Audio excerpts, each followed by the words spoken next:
Hello friends. അപ്പൊ നമ്മൾ ഇന്ന് വന്നിട്ടുള്ളത് ഇന്നത്തെ ദിവസത്തിന്റെ പ്രത്യേകത എല്ലാവർക്കും അറിയായിരിക്കും. ഇന്ന് വിജയദശമിയും അതേപോലെ തന്നെ ഗാന്ധി ജയന്തിയാണ്. അപ്പൊ ഏവർക്കും വിജയദശമി ഗാന്ധി ജയന്തിയുടെ ആശംസകൾ ഞാൻ നേരുന്നു. നമുക്ക് എന്താണ് വിജയദശമി നമുക്ക് എന്താണ് ഓർമ്മ വരിക? കാരണം നമ്മൾ കുഞ്ഞായിരിക്കുമ്പോ തൊട്ടേ എൻ്റെ ഒരു എക്സ്പീരിയൻസ് ആണ് നമ്മൾ ഷെയർ ചെയ്യാൻ പോകുന്നത്. നമ്മൾ കുഞ്ഞായിരിക്കുമ്പോ തൊട്ട് നമ്മള് വ്രതമൊക്കെ എടുത്ത് നമ്മള് പുസ്തകങ്ങളൊക്കെ പൂജ വെക്കണം. നമുക്ക് ആ ഒരു എക്സൈറ്റ്മെന്റ് ഉണ്ടാവും. പുസ്തകം പൂജ വെക്കുമ്പോ എന്താ പലരുടെയും ചിന്തയുണ്ടാവും, കുഞ്ഞു പിള്ളേരുടെ ചിന്തയുണ്ടാവും. അത്രയും ദിവസം പഠിക്കണ്ടല്ലോ, സമാധാനമുണ്ട്, അക്ഷരങ്ങൾ ചൊല്ലണ്ട, അങ്ങനെയൊക്കെ ഉണ്ട്.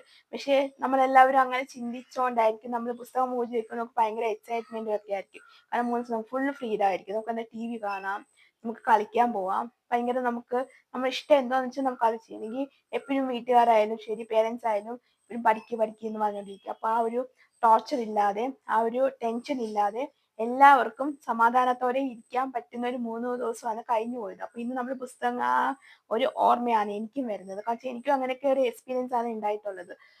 ഇപ്പൊ നമ്മൾ പ്രായമായി, ഏജായി, നമ്മൾ കുറച്ചൊക്കെ മുതിർന്ന് കഴിയുമ്പോഴത്തേക്കും നമുക്ക് ആ ഒരു വാല്യൂ മനസ്സിലാവും. എന്നുവെച്ചാൽ ഇപ്പൊ നമ്മൾ ചിന്തിക്കുന്നുണ്ടോ, ഇപ്പൊ നമ്മൾ എവിടെയെങ്കിലും പഠിക്കാൻ പോകുന്നുണ്ടെങ്കിലോ നമ്മൾ ചിന്തിക്കുമോ, പുസ്തകം പൂജ വെച്ചാൽ പിന്നെ എങ്ങനെയാ പഠിക്കാൻ പറ്റത്തില്ല, എക്സാംസ് ഒക്കെ വരുവാണ്, നമുക്കിപ്പോ ആ ഒരു ടെൻഷൻ ആയിരിക്കും നന്നായിട്ട് ഉണ്ടാവുക.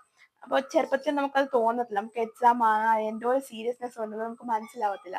എന്നാൽ വലുത് വലിയ കുട്ടിയാകുമ്പോഴാണ് നമുക്ക് ആ ഒരു സീരിയസ്നെസ് മനസ്സിലാവുന്നത്, എത്രത്തോളം ആണെന്നുള്ളത്. അന്ന് നമുക്ക് അത്രയും മനസ്സിലാവത്തില്ല. അപ്പൊ എനിക്കും അതേ സിറ്റുവേഷൻ ആയിരുന്നു. ഞാൻ കുറച്ചുകൂടി വലുത് മുതിർന്ന ആയിട്ടാണ് എനിക്ക് എപ്പോ തോന്നി, ബുക്ക് പൂജ വെച്ച് കഴിഞ്ഞിട്ട് എനിക്ക് അസൈൻമെന്റ് എഴുതാനുണ്ട്, അത് ചെയ്യാനുണ്ട്, ഇത് ചെയ്യാനുണ്ട്, ഒന്നും ചെയ്യാൻ പറ്റുന്നില്ലല്ലോ എന്നുള്ള വിഷമം എനിക്ക് നല്ലപോലെ അപ്പോഴാണ് എനിക്ക് മനസ്സിലായത്. അപ്പൊ അതാണ് എന്റെ എക്സ്പീരിയൻസ് ഞാൻ പറഞ്ഞത്. പിന്നെ എന്താന്ന് വെച്ചാല് ഇന്ന് ഗാന്ധി ജയന്തിയും കൂടി ആണല്ലോ. അപ്പം നമുക്ക് പൊതുവെ രണ്ടിന്റെയും ലീവ് നമുക്ക് ഒന്നിച്ചാണ് കിട്ടിയിരിക്കുന്നത്.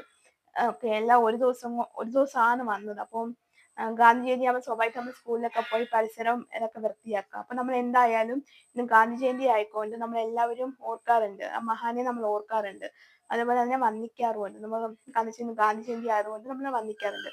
അതേപോലെ തന്നെ ഇപ്പൊ ഇന്ന് എല്ലാ കുരുന്നുകളും ആദ്യാക്ഷരം കുറിക്കാനായിട്ട് ആ പോവാണ്, അമ്പലത്തിലോട്ട് പോവാണ്. അപ്പൊ നമ്മൾ എല്ലാവരും ആദ്യാക്ഷരങ്ങളൊക്കെ കുറിച്ച് അക്ഷരങ്ങളൊക്കെ എഴുതി